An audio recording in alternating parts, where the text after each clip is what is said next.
Gracias, Señor, por este tiempo de tu palabra. Queremos pedirte para que nos guíes y nos hables y podamos salir de aquí fortalecidos y edificados, Señor. En el nombre de Jesús. Amén. Bueno, estamos viendo el último pasaje que vamos a estudiar del Evangelio según San Lucas en esta temporada. Estoy emocionado y vamos a estar viendo la resurrección. ¿Okay? En la primera parte del pasaje vamos a estar viendo la sepultura, pero a partir del capítulo 24 es la resurrección, ascensión y es la exaltación de Jesús. ¿Okay? Vamos a ir leyendo el verso 50, dice así, del capítulo 23. Había un varón llamado José de Arimatea, ciudad de Judea, el cual era miembro del concilio, varón bueno y justo. Este que también esperaba el reino de Dios y no había consentido en el acuerdo ni en los hechos de ellos, fue a Pilato y pidió el cuerpo de Jesús. Y quitándolo lo envolvió en una sábana y lo puso en un sepulcro abierto en una peña, en el cual aún no se había puesto a nadie. Era día de la preparación y estaba para comenzar el día de reposo. Y las mujeres que habían venido con él desde Galilea siguieron también y vieron el sepulcro y cómo fue puesto su cuerpo. Y vueltas, prepararon especies aromáticas y ungüentos y descansaron el día de reposo conforme al mandamiento. En esta sección vemos la sepultura de Jesús. Tú recuerdas, lo habían crucificado, ¿ok? Pero resulta que aún que los que eran crucificados generalmente siempre eran llevados a un sepulcro porque como parte de la cultura esto era un símbolo de honra del cuerpo. Ellos, sin embargo, no querían que Jesús fuera metido en un sepulcro. Entonces, al ver esto, hubo un hombre que se levantó llamado José, y dice aquí que era de la ciudad de Arimatea, que es un pequeño poblado, algunos lo sitúan muy cerquita de Jerusalén, pero resulta que él es miembro del mismo concilio que juzgó a Jesús. Pero lo que dice aquí es que este era un varón bueno y justo. No en el sentido estricto, o sea, no que no tuviera pecado, ¿me explico? Sino era de la clase de persona que era un hombre piadoso, que buscaba el Señor. De hecho, tenía fe en la venida de Jesús, eso lo narra el verso 51.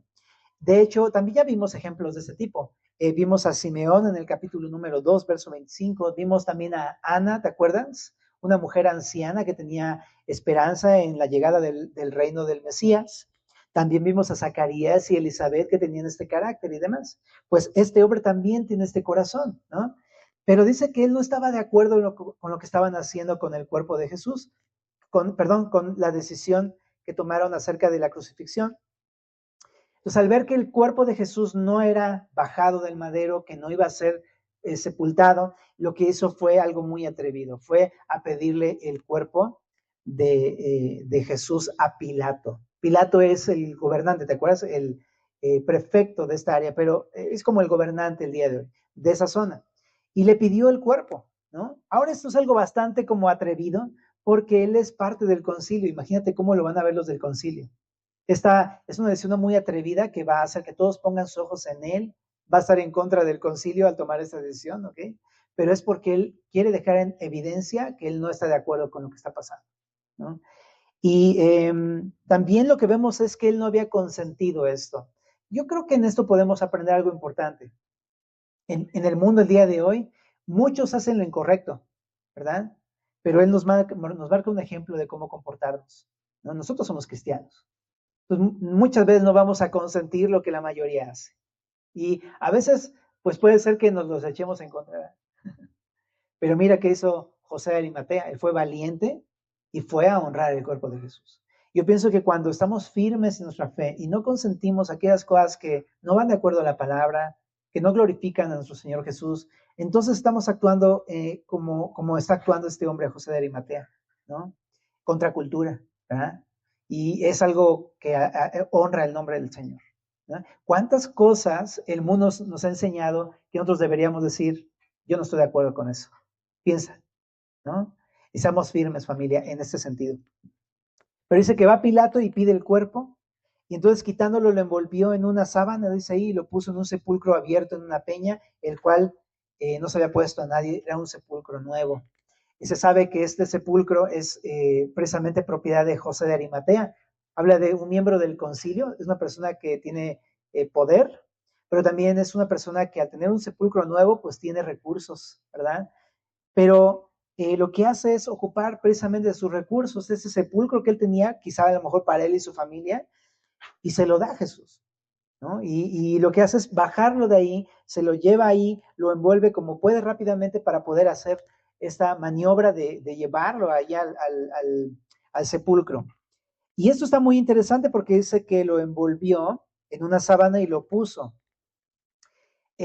Principalmente creo que el sentido de que esté este pasaje en toda esta parte de la exaltación de Jesús, que es la última parte de este libro de Lucas, habla de que mientras todos están despreciando a Jesús, hay un hombre que está dispuesto a vindicar a Jesús. Y ese es José de Arimatea, ¿no? Él no está de acuerdo con deshonrar ni siquiera el cuerpo de Jesús. Él está a favor de honrar a Jesús. Entonces, por eso se ve que lo pone en este sepulcro. Le da, de alguna manera, un entierro digno, ¿no? Hacerlo de otra forma, no enterrar a un cuerpo, en aquel entonces culturalmente significaba deshonra, significaba como de alguna manera una maldición. Pero él no quiere eso para Jesús. Él quiere que sea honrado y bendecido. Es que increíble, ¿verdad? Su corazón que tiene para con Jesús. Pero hay algo interesante en este versículo. Este versículo es el cumplimiento de una profecía acerca del Mesías muchísimos años antes, 500 años antes. Isaías 53:9, él menciona que el Mesías sería muerto. En Isaías 53 habla de un Mesías sufriente, pero menciona que con los ricos sería su sepultura.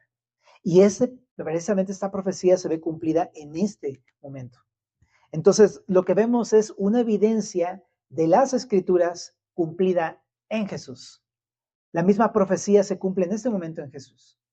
Ahora, eso es muy interesante porque no es algo que Jesús pudo haber hecho en vida, ¿no? Él ya estaba en la sepultura. Es algo que no estaba en sus manos hacer, ¿me explico? Sino que es algo que estaba muerto su cuerpo y fue llevado. Es algo que no podía él, entre comillas, pues, porque él es el Señor, él no podía haber hecho en la carne. No es como que pudiera forzar el cumplimiento de todas las profecías. Esta no. Y aún así se cumplió porque por encima él es el Señor. Bueno, pero el punto está en que esa es una evidencia que apunta a que él es el Mesías. Y también dice aquí que era el día de la preparación, entonces iba a comenzar el día de reposo, entonces las mujeres que habían seguido a Jesús simplemente prepararon las especias para preparar el cuerpo de Jesús, pero por ser día de reposo tuvieron que descansar y se prepararon para regresar cuando terminara el día de reposo.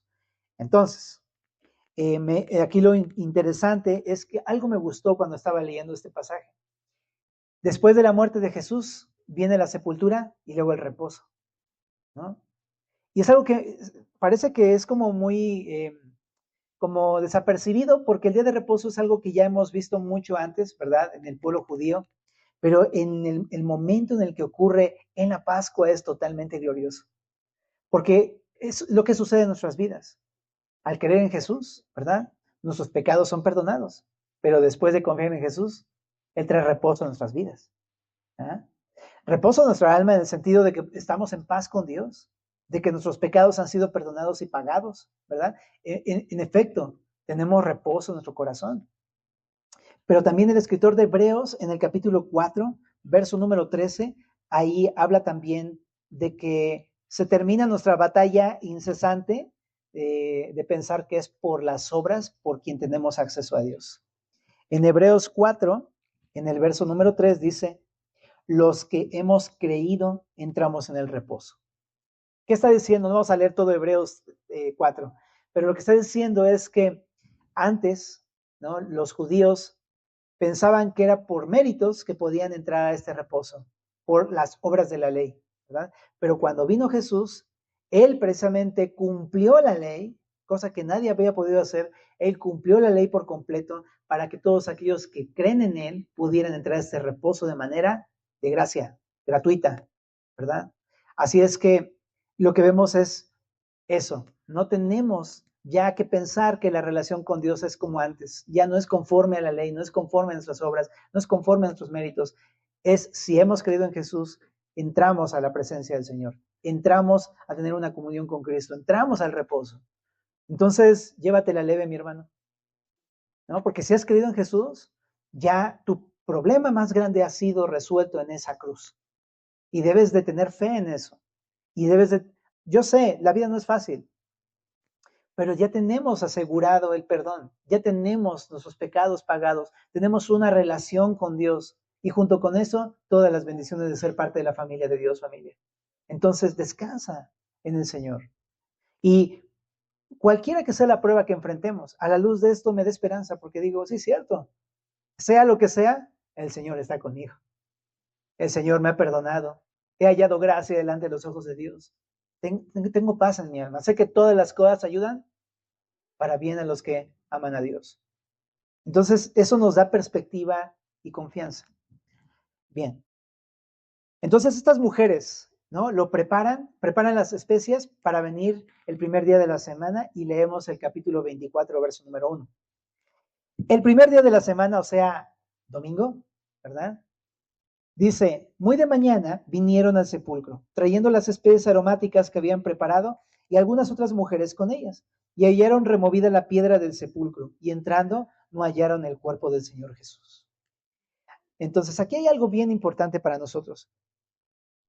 Resulta que no pudieron acabar de preparar el cuerpo por la premura, o sea, murió muy cerca ya de las 6 de la tarde, antes del día de reposo, entonces era muy complejo poder preparar el cuerpo con esa prisa.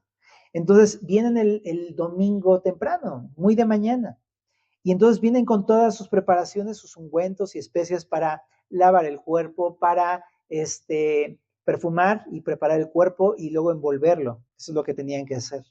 Pero dice que cuando llegan, se encuentra con una escena totalmente fuera de serie. Está abierto el sepulcro, la piedra, que es una piedra muy grande, redonda de piedra, está removida. Y cuando habla de removida no está solamente movida un poquito, sino totalmente fuera de lugar. En otros evangelios habla cómo los guardias están desmayados y está abierto el sepulcro y entran y no está el cuerpo del Señor Jesús. Entonces es la escena que tienen, ¿no? Para empezar es algo impactante. ¿Qué sucedió aquí? ¿Por qué no está el cuerpo de Jesús? Pero algo que introduce Lucas que es muy significativo es la palabra Señor Jesús. Porque hasta entonces muy pocas veces se le reconoce como Señor y aquí se le reconoce como Señor. Y precisamente está conectado con un himno que está en Filipenses capítulo 2, verso número 5 en adelante. Es un himno que fue compuesto en los primeros años de la iglesia cristiana, pero que se reconoce porque es algo muy notorio en Filipenses, ¿no? Acerca de la exaltación del Mesías.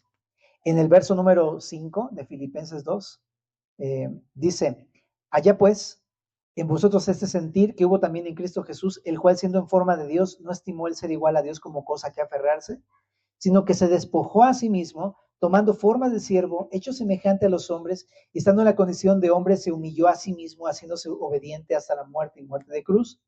Por lo cual, Dios también, ¿qué dice?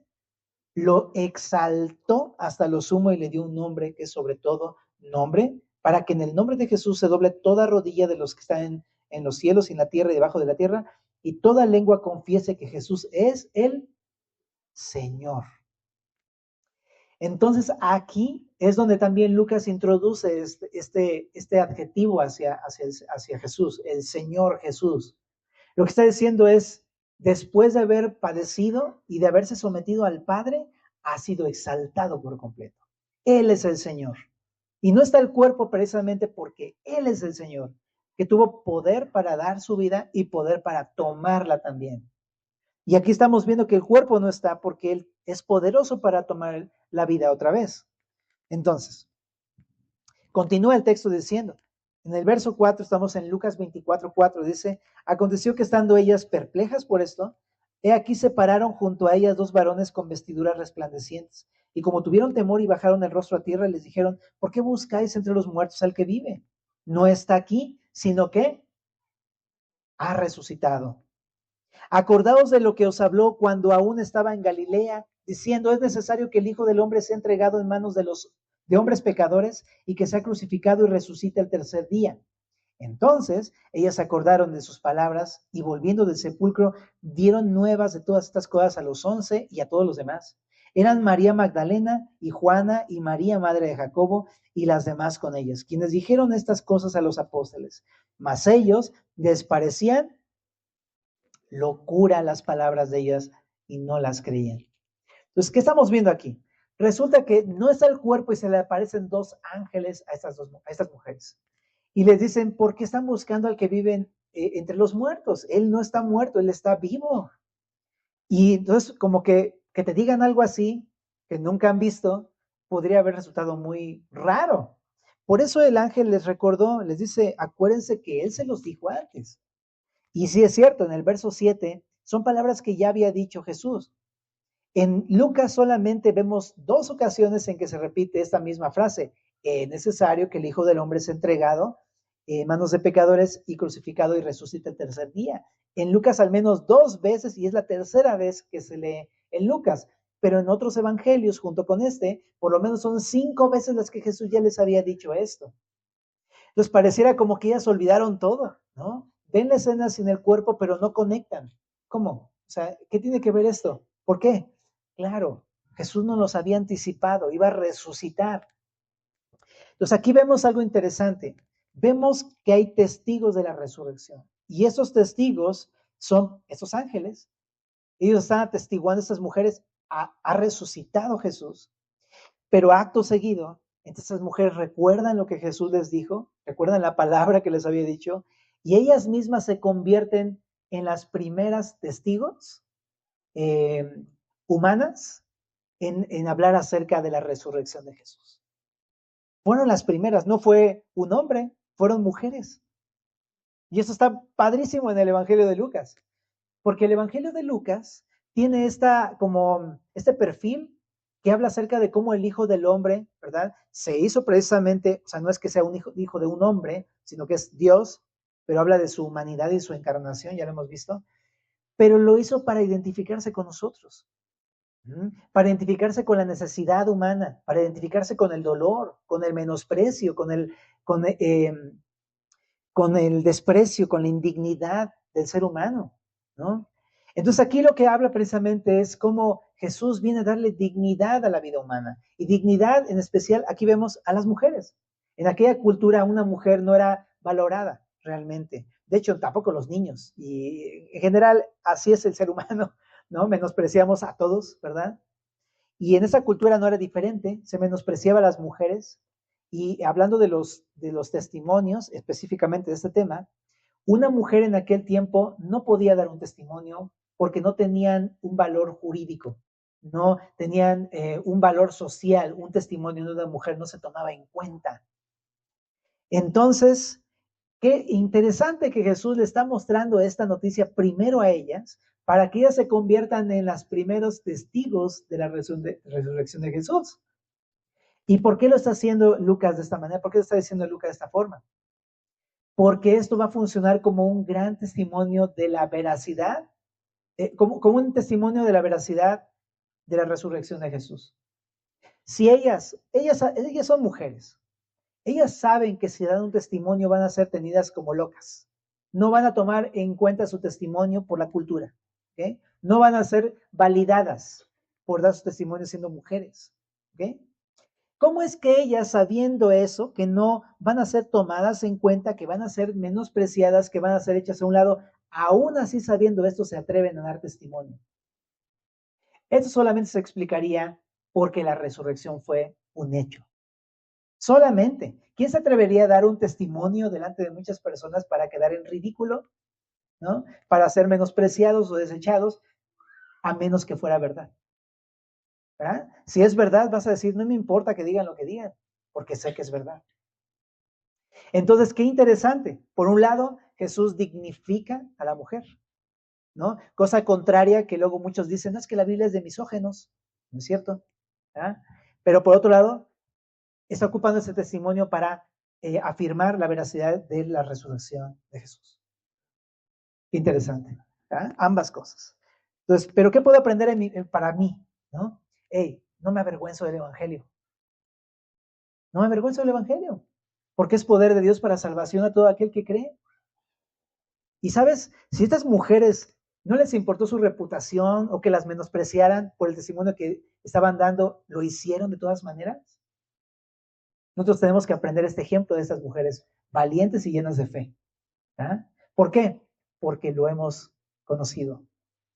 Sabemos que Jesús resucitó, no solamente porque hemos creído la Escritura, porque lo hemos experimentado en nuestras vidas, familia.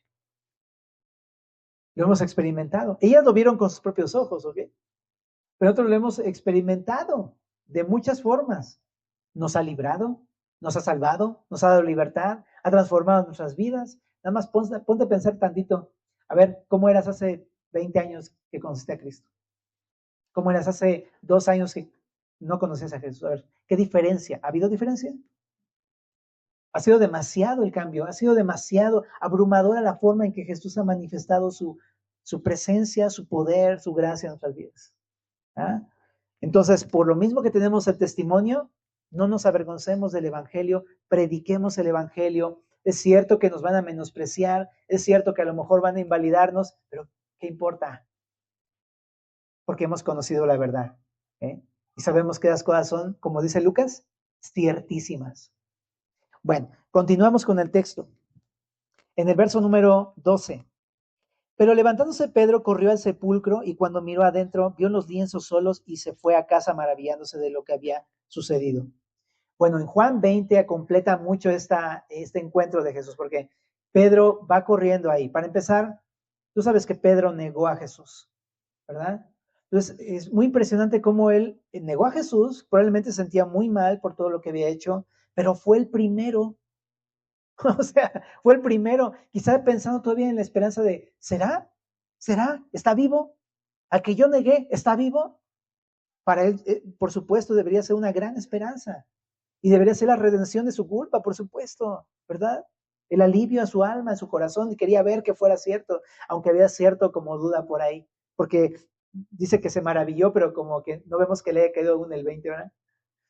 Pero ahí en Juan, vemos más adelante, en el capítulo 21, cómo Jesús va con Pedro después y se muestra a Pedro y le dice, Pedro, ¿me amas? ¿Me amas más que estos? Apacienta mis ovejas. ¿Ah? Y lo perdona y lo llama al ministerio y lo vindica también a Pedro. Es una imagen hermosa. Pero pienso que precisamente Pedro fue el primero, amó mucho a Cristo porque pecó mucho. Y así es cuando uno peca mucho, cuando uno la riega mucho, ¿verdad? Te sientes tan vil y tan indigno que se me hace que ya el Señor Jesús ya no quiere nada conmigo, ¿no? He hecho algo que a lo mejor soy digno de muerte y sabes que yo creo que ya no tengo esperanza. Y de repente el Señor Jesús llega con palabras de gracia y te dice, ¿sabes qué? Está vivo. Lo primero que haces es correr. ¿Es cierto, Señor Jesús? Pagaste mi pecado, has resucitado, en verdad, ¿no? Y hay buenas noticias, familia. Jesús resucitó. Y si eres como Pedro, ¿sabes? Hay esperanza. El que mucho peca, mucho ama, dice Jesús también.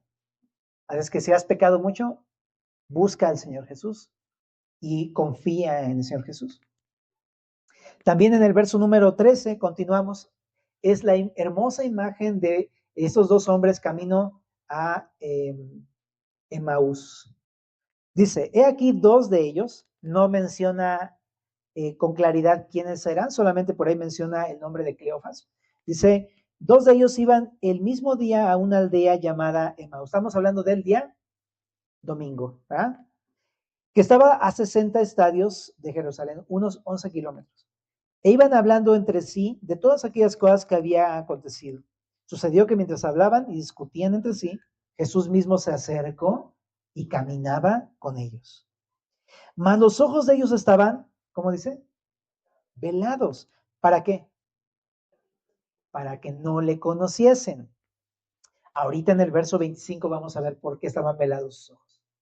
Pero dice, y les dijo, ¿qué pláticas son estas que tenéis entre vosotros mientras camináis? ¿Y por qué estáis tristes? Pues imagínate la cara de los discípulos. Agüitadísimos, así como cuando perdió. No, olvídenlo. Pero estaban muy agüitados, ¿verdad? Muy tristes. Muy tristes. estaban pasando por una prueba muy grande, una dificultad muy grande porque, pues aparte de que presenciaron todo este asunto del arresto, ¿no? Huyeron, abandonaron a Jesús, o sea, lo dejaron. Luego se enteran que fue crucificado, por ahí andaban unas mujeres ahí en la cruz, y Juan, pero todos lo abandonaron, estaban tristes, consternados, y les pregunta a Jesús, ¿por qué están tristes? ¿No? Entonces fíjate lo que le dice, respondiendo uno de ellos que se llamaba Cleofas, le dijo, ¿eres tú el único forastero en Jerusalén que no ha sabido las cosas que en ella han acontecido en estos días? Entonces, qué loco este discípulo, ¿verdad? Que le dice, ay, o sea, ¿cómo es posible que no haya sabido todo lo que sucedió? ¿No? Y Jesús, ¿no? Jesús bien lindo dice, ¿qué cosas? Y eso es algo muy bello porque pienso que muchas veces nosotros venimos a Jesús con nuestras mismas dudas y preguntas. Ay, Jesús, es que, ¿cómo es posible? Mira lo que sucedió. Y te pregunta, ¿qué sucedió?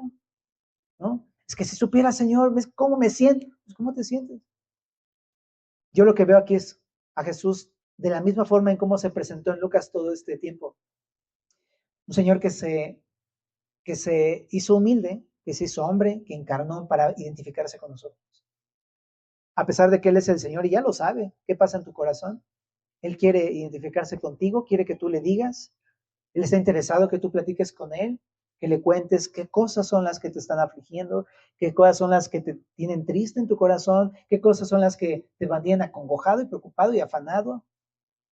Siempre es así, Jesús. Y dice aquí en el verso número 19, y ellos le dijeron de Jesús Nazareno, que fue varón profeta poderoso en obra y en palabra delante de Dios y de todo el pueblo. Y cómo le entregaron los principales sacerdotes y nuestros gobernantes a sentencia de muerte y le crucificaron. Pero nosotros esperábamos que Él era el que había de redimir a Israel. Y ahora, además de todo esto, hoy ya es el tercer día que esto ha acontecido. Aunque también nos ha asombrado unas mujeres entre nosotros, las que antes del día fueron al sepulcro y como no hallaron su cuerpo, vinieron diciendo que habían visto una visión de ángeles quienes dijeron que Él vive. Y fueron algunos de los nuestros al sepulcro y hallaron así como las mujeres habían dicho, pero a Él, ¿qué dice? No le vieron. Entonces, muy interesante todo esto que le responden los discípulos, porque en todo esto vemos cosas que saben. Ellos saben que Jesús era profeta, ellos saben que Jesús era nazareno, ellos saben que Jesús es poderoso en obra y en palabra, ellos saben que fue entregado, que le crucificaron, o sea, el evangelio, básicamente, y también pensaban que él era el que había de redimir a Israel, o sea, tenían información correcta ellos, ¿no? Pero la forma en que lo están mostrando no es una forma de fe, sino que tienen la información correcta, lo están diciendo como algo con tintes de incredulidad, ¿no? Están diciendo, fue un varón profeta, o sea, ya fue.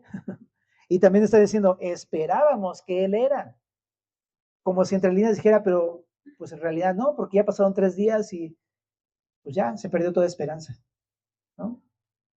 Y luego también dice, bueno, sí vinieron unas mujeres y nos dijeron que se les aparecieron unos ángeles diciendo que él vive, pero fuimos y sí, no estaba el cuerpo, pero pues no lo vimos.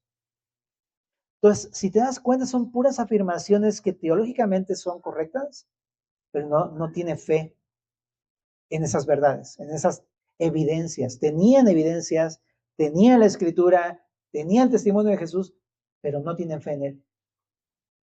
Entonces, así a veces luego nos pasa, ¿no? Que tenemos el evangelio, sabemos. A ver, dime el evangelio. Sí, claro, Jesús se hizo hombre y mira, él murió por nosotros en la cruz y pagó nuestros pecados y resucitó al tercer día y él está en gloria y todo. Pero el problema que estoy pasando no puede ser. Y así, no podemos con las cosas que estamos eh, lidiando día con día. ¿Ah? Y no solamente eso, sino que no podemos ver a Jesús. Y los vamos buscando por todos lados. ¿Dónde estás, Jesús? ¿Dónde estás? Pero, ¿por qué razón es que no lo vieron estos discípulos? Aquí está la respuesta en el verso 25. Entonces Él les dijo, oh insensatos y tardos de corazón, para creer todo lo que los profetas han dicho. ¿No era necesario que el Cristo padeciera estas cosas y que entrara en su gloria? y comenzando desde Moisés y siguiendo por todos los profetas, les declaraba en todas las escrituras lo que de él decían. ¿Sabes por qué razón no podían ver a Jesús? Porque no creían en Jesús. O sea, tenían la información, tenían el testimonio, habían visto a Jesús, pero no creían en él. Y yo creo que ese es el principal tema. Estamos velados, no podemos entrar en una relación con Jesús, no vemos a Jesús porque no creemos en quién es Él y en lo que hizo por nosotros. Creemos que fue crucificado, pero no creemos que fue crucificado por nosotros. No hemos entregado esa fe al Señor Jesús. Creemos que resucitó, o sea, más bien sabemos que resucitó, pero no confiamos en esa verdad. Pues qué diferente es tomar una decisión de fe, ¿no? Y si podemos tener fe en el Señor Jesús, vamos a poder verlo. Y eso lo cambia todo, familia, ¿verdad? Porque a lo mejor no entiendes muchas cosas de la Biblia como yo. No entiendo demasiadas cosas, demasiadas.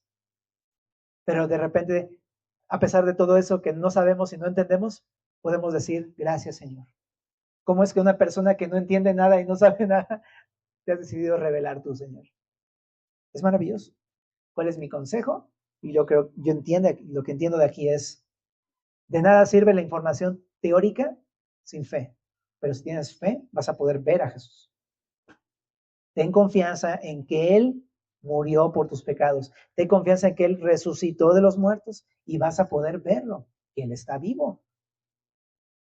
Ahora aquí dice Jesús, insensatos, porque la incredulidad, familia, no es como un error o falta de información o simplemente ignorancia. No, la incredulidad es una decisión terca y obstinada. Por eso le dice insensatos. Porque es como alguien que dice, mira, si, no sé si te ha pasado esos juegos de niños que le avientan los niños la bola y hay un megacono para que la bola ahí entre y pueda caer en el hoyito y pues se lleva el premio. Pero nada más es como para, tú aviéntala, ¿no? Y como que le hacen, sí, ¿no? Y el niño, sí, ¿no? Está todo contento. Y es así con Jesús, ¿no? Creer en Jesús está así. Dios nos ha dado todo para poder creer en Él, testimonios, evidencias, la palabra, los profetas, aquí dice los profetas, la ley, las escrituras, todo, o sea, tenemos todo. El día de hoy incluso tenemos amigos y vecinos y familiares incluso que vemos un cambio en sus vidas, ¿no? Tenemos todo para creer. Y aún así no tomamos este paso. ¿Por qué? Porque obstinadamente decidimos cerrar el blanco. Decidimos hacer lo malo. Eso es el pecado. Es obstinadamente darle la espalda a Jesús para no creer en Él, habiendo un cúmulo gigantesco de evidencia. Precisamente por eso les dice insensatos y tardos de corazón. Me pregunto, ¿no? O sea, hay tanto que el Señor nos ha mostrado que debería ser pronta nuestra respuesta. ¿Cuántos años nos hemos tardado en entregar nuestro corazón a Jesús? ¿Verdad? Muchas veces desde, no, pues yo escuché a Jesús desde niño en la escuela dominical, ¿no? Y ya tengo 50 y todavía no lo hago. Y es algo que es como, ¿cuándo? No, creo que esto nos enseña Jesús. Si Jesús estuviera aquí, y lo está, porque eso creemos, ¿verdad? Que está vivo y imagínate que Él te estuviera diciendo personalmente, ¿por qué has tardado tanto en tu corazón? ¿Por qué? Ahora, dice aquí, para creer todo lo que los profetas han dicho. Entonces no es algo que es nuevo, ya lo sabían los profetas, ¿no? Ahorita vamos a ver, pero Isaías es uno de los más claros, ¿no? Pero había muchas profecías acerca del Mesías. Entonces, ¿qué hace Jesús? Bien lindo con estos dos de Emaús. Abre la escritura y les empieza a decir las profecías que dijo Moisés en la ley, que también dijeron los profetas, que en aquel entonces abarcaba, pues básicamente desde Josué a todos los profetas y el libro de los Salmos. Y se le empieza a decir, mira, aquí en Moisés decía esto del Mesías, aquí en los profetas decía esto del Mesías y esto y esto y esto y esto. Aquí en Salmos decía esto, todo, para que se dieran cuenta el cúmulo gigantesco de testimonio de la Escritura, ¿no? Y le dice, eso es lo que necesitan, ¿no? Has sido tardo, has sido insensato, necesitas fe, no has creído, necesitas la Escritura. Pablo, por eso es que nos dice, para poder confiar en Jesús, para poder conocerlo y confiar en Jesús, tenemos la palabra de Dios. Cuando yo me acerco a la Biblia y empiezo a leerlo con esa necesidad de poder conocer a Jesús, Él me va a dar fe verdaderamente, ¿verdad? Dice Romanos 10:17, la fe es por el oír y el oír por la palabra de Dios. Y así nos pasa, ¿no? Estamos dudando de Jesús, de cosas y de decisiones. Venimos a la palabra y leemos algo y decimos, ay, pues, o sea, aquí está, ¿no? Aquí está y me lo está diciendo, entonces ya tomas tu decisión, ¿verdad? Pero ¿qué fue lo que te dio esa fe? La palabra. Y así todos los días, ¿verdad? Entonces, ¿a qué voy, familia? ¿Te falta fe para creer en Jesús? Ven a la Biblia. Estamos estudiando un libro, tenemos un pequeño grupo, no estás tú para saberlo ni yo para contarlo, ¿verdad? Pero hay maestros que enseñan aquí la Biblia en Enseñanza Xochimilco, estamos en un discipulado, y tenemos un libro que escribió mi pastor querido, lo amo, ¿por qué y cómo predicar expositivamente a las nuevas generaciones? Está maravilloso. Y me encanta el testimonio y la forma en la que él aborda todo este tema, pero creo que nos hemos quedado con una idea clara, ¿no? Por eso es que es necesario predicar la palabra el día de hoy. Porque es la única forma en que las personas que no creen en Jesús puedan conocerlo y creer en él. La palabra es viva y eficaz y más cortante que toda espada de dos filos. La escuchas y te traspasa las coyunturas y los tuétanos, los pensamientos y las intenciones del corazón, y no hay cosa creada que no se manifieste en su presencia. Es impresionante la palabra de Dios. Yo me acuerdo que cuando llegué a la primera congregación donde me reuní, llegué y sentía que me estaba hablando a mí el Señor, o sea, yo estaba por ahí, ¿no? Así como por los de atrás, ¿no? Y estaba sentado así, ¿no? Nada más como yo vengo a que me sanen, o sea, están todo enfermo, a mí dijeron que me van a sanar, aquí vine. Y dice el pastor, tú vienes aquí porque quieres el perdón de Jesús. Yo así ¿de qué hablas? O sea, ¿me conoces o qué? Y empezó a hablar de la cruz, de la cruz, de la cruz, de la cruz, de la cruz, de la cruz, ¿no? Jesús murió, Jesús te quiere perdonar, Jesús te ama, Jesús quiere pagar tu culpa, Jesús te ha estado buscando todo este tiempo, ¿no? Y fue tan impactante ver cómo el evangelio cobraba vida en ese momento. Y todo fue la palabra, la Biblia. Y fue por eso que en esa noche yo decidí buscar al Señor. O bueno, más bien Él me atrajo, porque no me pude resistir. El poder de la palabra, ¿no? Piensa en qué cosas poderosas ha hecho la palabra en tu vida. ¿No? Pero si no has creído en Jesús, Jesús es tan poderoso, poderoso su nombre es, ¿eh? Lo cantábamos ahorita, para sacarte de eso en lo que estás y darte vida eterna, para darte perdón de pecados. Entonces, ven a la palabra. Y si eres cristiano, predica la palabra. ¿Ah? Bueno, ahora aquí en adelante en el verso 28 dice, llegaron a la aldea donde iban y él hizo como que iba más lejos. Bien, bien lindo Jesús, ¿no? O sea, obviamente no se quería ir, nada más que como que, bueno, que les vaya muy bonito, ¿no? Bendiciones, con cuidado, ¿verdad? Como cuando no te quieres ir, ¿no? Entonces así, pero dice, más ellos le obligaron a quedarse diciendo, quédate con nosotros porque se hace tarde y el día ya es declinado. O sea, él dice que lo obligaron, o sea, no es como que, no, sí, quédate, no, no, quédate. No, no, no, lo agarraron, quédate, por favor. Y dice aquí, y aconteció que estando sentado con ellos a la mesa, tomó el pan y lo bendijo y lo partió. ¿Te acuerdas que vimos la última cena con el Señor Jesús? Y que el pastor Alex justo enseñó esta porción y que decía que cuando estaba en la cena del Señor no es otra cosa sino el anuncio de la familia de Dios. ¿Te acuerdas de eso? Y que estar a la mesa con él era estar en familia. Ahora, eso es lo que hizo Jesús. Los volvió a sentar como si fueran una familia. Y me da a entender que quizá ellos dos ya no estaban ahí. Se han venido camino de Maús porque ya no estaban con los discípulos. Como tú y yo cuando agarramos ya nuestra barca, nuestras redes y decimos, ¿sabes qué? Ahí muere. Y Jesús viene y los vuelve otra vez a sentar a su mesa, les parte el pan, les da, y todos, los dos se quedan así. Fíjate lo que dice el verso 31. Entonces le fueron abiertos los ojos y le reconocieron. Dice mi estimado pastor Alex, cuando estamos a solas, por supuesto que Jesús se puede revelar a tu vida. Por supuesto que lo puede hacer. Pero la forma en que se revela aquí en la iglesia, cuando estamos juntos como una familia, es incomparable, ¿no? Es maravilloso ver la manifestación de Jesús entre nosotros. Y yo pienso que es una de las razones por las que a veces no podemos ver a Jesús, porque no estamos sentados en la mesa con mis hermanos, con Jesús, viendo, comiendo de su mesa. Así es que familia, ven, congrégate. No pierdas esa maravillosa oportunidad para que Él se muestre tu vida. Lo puede hacer en tu casa, pero por algo lo quiere hacer aquí entre nosotros. Él ama a su familia. Entonces ven y siéntate a la mesa. ¿Ah?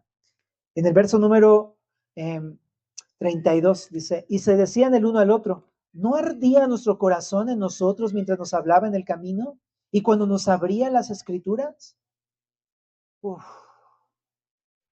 Es como de esas veces que ya agarraste, te digo, para la barca, ya agarraste otra vez para tus redes, ya vas, dices, no, ya me voy, ¿no? Ya se acabó todo esto, creíamos que él era, pero pues quién sabe, ya te vas. De repente hay alguien que te habla de la palabra una vez más, ¿no?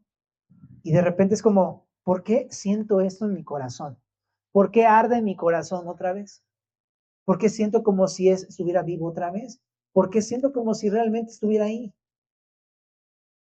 ¿Sabes por qué? Porque tú eres de la familia, tú eres de la mesa. Y es natural. Alguien que ha conocido a Jesús arde su corazón. Escuchas la palabra y ¿qué pasa en tu corazón? Empiezan a ver como, no digo mariposas, no, o sea, es como, sabes que eres de ahí, ¿no?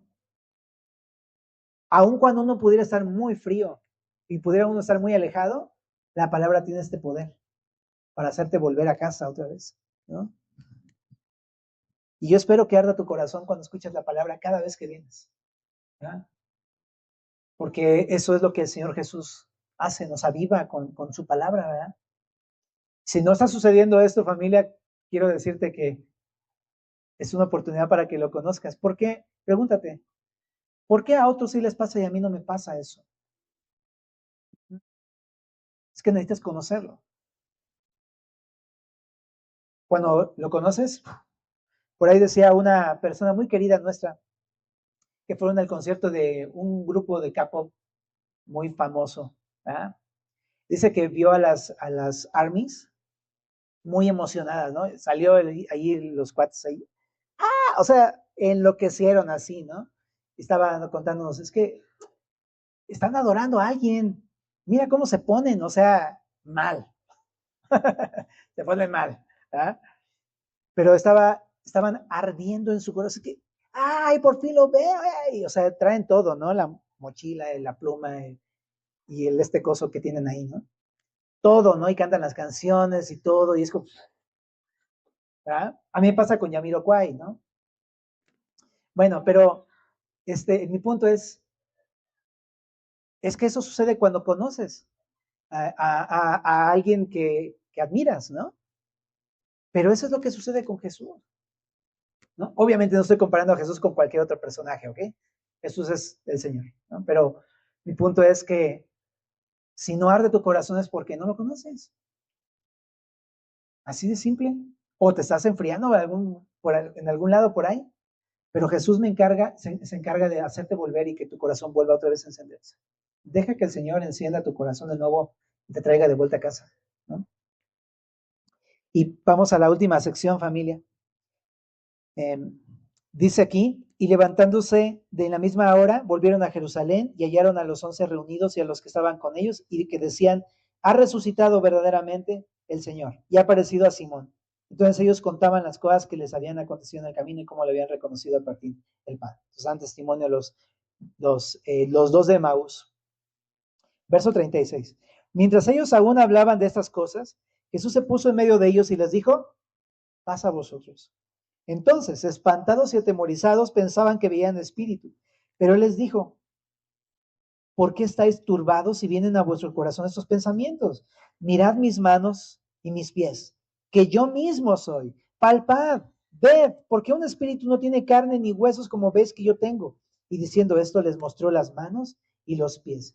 Y como todavía ellos de gozo no lo creían y estaban maravillados, les dijo, ¿tenéis aquí algo de comer? Entonces le dieron parte de un pez asado y un panal de miel, y él lo tomó y comió delante de ellos. A lo mejor están esperando, se va a caer el pescado, se va a caer el pescado. No, no se cayó el pescado, ¿no? Y ven, ¿qué les enseña Jesús? Les dice, miren, toquen, palpen, ¿no? Miren mis manos y mis pies. ¿Qué tenía en sus manos y en sus pies? Las marcas, ¿no? Las marcas de los clavos. Qué impresionante debe haber sido eso, ¿no? Que diga Jesús, miren, palpen, vean, palpen.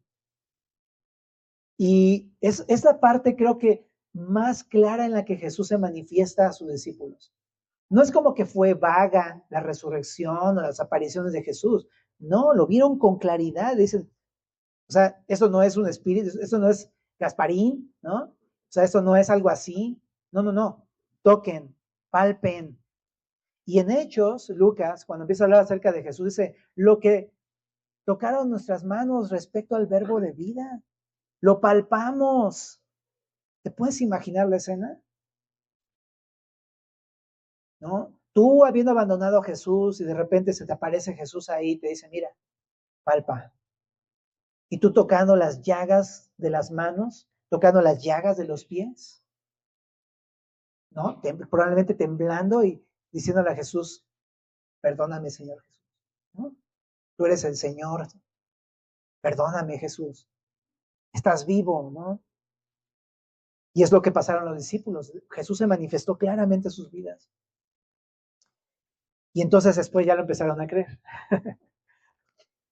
Ahora creo que nosotros tenemos esta sección precisamente para que tengamos el testimonio de aquellos que lo palparon, que lo vieron, que comieron con él, que estuvieron con Jesús para que creamos en Jesús, ¿no? ¿Sabes?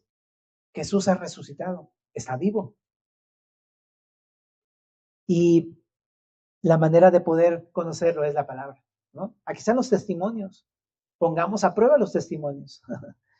Verso 43, 44, dice, y les dijo, estas son las palabras que os hablé, estando aún con vosotros, que era necesario que se cumpliese todo lo que está escrito de mí en la ley de Moisés, en los profetas y en los salmos. Entonces les abrió el entendimiento para que comprendiesen las escrituras. Aquí está el asunto, ¿verdad? Solamente es hasta que Jesús toca tu corazón. Todo eso que has aprendido en la escuelita dominical y en tus clases bíblicas y tus discipulados, de repente en un momento estalla y se enciende la luz. Esa es una obra de Jesús, no es una obra nuestra, ¿no? Es una obra de Jesús, pero sin duda viene por fe, por la fe en Jesús. Por la fe en Jesús, Él te enciende la luz, te abre tu entendimiento para que puedas ver. Ahora sí que a color lo que has estado leyendo en el libro, ¿no? Entonces aquí Jesús lo que les muestra es algo muy importante, porque les dice que cuando habla de la ley de Moisés, los profetas y los salmos, te decía que habla de todo el Antiguo Testamento, pero le está diciendo que el propósito de todo eso que ya estaba escrito, precisamente apuntaba al cumplimiento de las promesas de Dios en Cristo Jesús. Era de Cristo de quien hablaba todo el libro de la ley, todos los profetas y los salmos, todo. Entonces lo que está diciendo Lucas es, Él es el cumplimiento, y si se cumplió en Cristo significa que Él es el Mesías. Entonces es la evidencia, el testimonio de las Escrituras. Y en el verso número 40 y 46, pero antes, nada más, ¿no? Si no tienes entendimiento de la palabra, cree, porque por la fe el Señor te abre tu entendimiento. Pero si no tienes fe, no puedes esperar tener entendimiento de la palabra. Necesitas primero creer en Cristo. Bueno, pero cuando tienes fe, Él te abre el entendimiento. Verso 46. Así está escrito y así fue necesario que el Cristo padeciese y resucitase de los muertos al tercer día y que se predicase en su nombre el arrepentimiento y el perdón de pecados en todas las naciones, comenzando desde Jerusalén.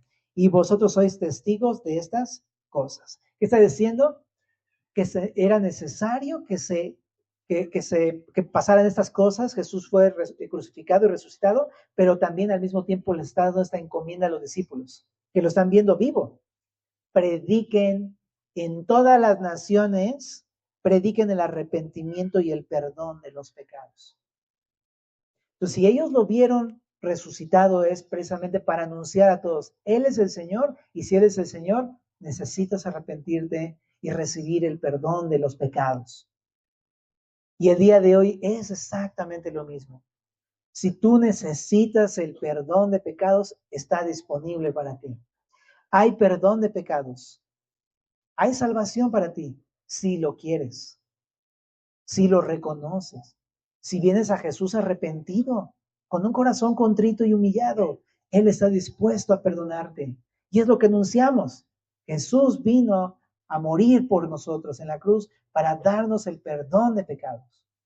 Así que si el día de hoy tú necesitas el perdón de los pecados, te está llamando, deja que el Señor entre en tu vida el día de hoy. Cree en el Señor Jesús. Ahora aquí en el verso 49 dice, he aquí yo enviaré la promesa de mi Padre sobre vosotros, pero quedaos vosotros en la ciudad de Jerusalén hasta que seáis investidos de poder desde lo alto. Lo que está diciendo es que antes de poder predicar a las naciones tenían que ser investidos de poder, porque no iban a poder hacerlo en sus fuerzas los discípulos. Ellos tenían que ser llenos del poder del Espíritu Santo para poder cumplir con esta tarea. Es lo que conocemos con la Gran Comisión. Y esta llenura del Espíritu Santo es la promesa del Padre. Es lo que Jesús les había anticipado desde antes. ¿Se acuerdan? No los dejaré huérfanos, vendré otra vez a vosotros, ¿no? Les daré otro consolador para que esté con vosotros para siempre, ¿verdad? En Hechos capítulo número 1 también dice, recibiréis poder cuando haya venido sobre vosotros el Espíritu Santo y me seréis testigos. Entonces, ellos tenían que esperar a esta promesa del Espíritu Santo en Jerusalén y entonces van a poder ser testigos. Entonces, la próxima semana vamos a ver el capítulo 1 de Hechos y vamos a ver esto, no te lo pierdas. Pero, ¿qué creo que nos está llamando el Señor? ¿No? Nosotros creemos en Jesús y ¿qué hacemos? Inmediatamente lo que queremos hacer es como hablarle a todos, ¿no? Y a ver qué hago, ¿no? Y a quién le predico y a ver a qué iglesia voy a pastorear, ¿ah? O sea, luego, no está mal el anhelo de servir, está bien, ¿verdad?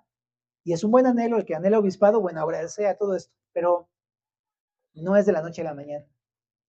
¿Okay? Primero necesitamos ser llenos del poder del Espíritu Santo. Y esto, familia, tiene su tiempo.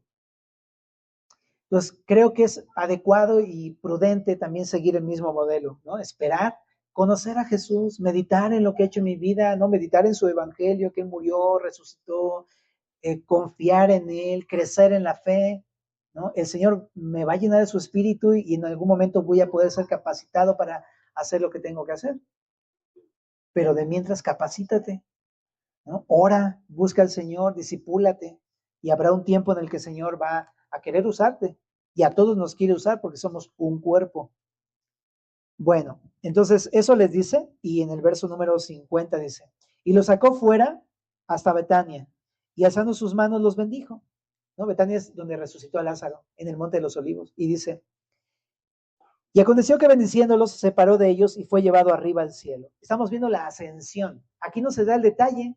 En Hechos 1 lo vamos a ver, cómo Jesús literalmente asciende. Es algo impresionante. El Señor traspasó los cielos de venida y de vuelta. El Señor Jesús lo hizo. Ascendió. Y en el verso número 52, después de haberle adorado, volvieron a Jerusalén con gran gozo y estaban siempre en el templo alabando y bendiciendo a Dios. Aquí no vamos a entrar en detalles porque la próxima semana lo vamos a estudiar, pero aquí sí veo algo importante. Es la cúspide de Lucas, la exaltación de Jesús. Durante todo el libro estuvo siendo, él se humilló a sí mismo, todo el libro. Él se identificó con el dolor humano, con la necesidad humana. Él se hizo hombre, se hizo siervo, sirvió. Él experimentó el dolor y el quebranto, todo eso. Y ahora es la exaltación de Jesús. ¿Ah? Es reconocido como el Kyrios, el Señor de señores. Es ascendido al cielo. Y entonces, ¿qué hacen todos los discípulos? Se postran a adorarlo. A Jesús, porque Jesús no es un hombre común. Él es el Señor, Él es Dios hecho carne. Ese es Jesús y se postran a adorarlo. Pero yo en esto último vemos un último punto, familia. El propósito de Lucas, familia, entonces, ¿cuál es? Que lo adoremos. Él ha hecho tanto por nosotros, familia. Y así, muy específicamente, ha hecho tanto por nosotros en esa cruz. Y nos ha mostrado cómo Él está vivo. ¿Para qué? Para que lo adoremos. Y no me refiero con adorar solamente el postrarte y darle gracias, sino adorarlo a través de nuestras propias vidas. ¿Cómo? Siguiendo el modelo de Jesús en Lucas, ¿verdad? Encarnando el Evangelio, sirviendo al pobre, al necesitado, a la viuda, al huérfano, llevando el Evangelio, sirviendo, obedeciendo perfectamente al Padre. Entonces, ¿qué tenemos que hacer? Si ha resplandecido luz en tu corazón, si tú has experimentado la gracia de tener vida nueva, es adorar al Señor. ¿Oramos? Señor, muchísimas gracias por tu palabra, Señor. Y gracias por este glorioso pasaje, Señor. Queremos pedirte para que, pues, nos llenes de tu espíritu y nos lleves a la adoración a tu nombre, Señor. Respuesta a la enorme gracia y misericordia que has tenido, Señor. A lo que tú hiciste en la cruz por nosotros, Señor. Y por eso, pues, queremos darte gracias, lo recibimos y te adoramos en el nombre de Jesús. Amén.